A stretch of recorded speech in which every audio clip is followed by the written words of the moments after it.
తెలుగు మిత్రులారా, మోదీ తాతగారు మాటలు మీరు విన్నారు కదా.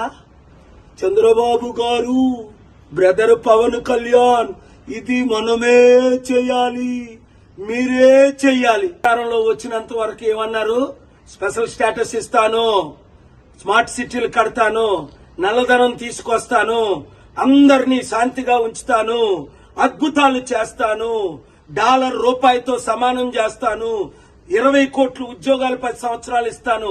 ఆ మాటలన్నీ మర్చిపోయి 2014లో వచ్చినప్పుడు మనకి మట్టి దీపము, ఇప్పుడు వచ్చినప్పుడు పవన్ కళ్యాణ్కి ఆ విక్కీ టాబ్లెట్.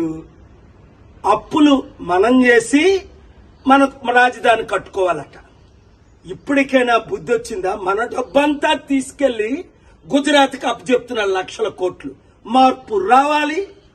మాకు మోదీ వద్దు, మోదీ తొత్తులు వద్దు అన్నవారు అందరూ క్లిక్ చేయండి, వీడియో ఫార్వర్డ్ చేయండి, మార్పు తీసుకురండి.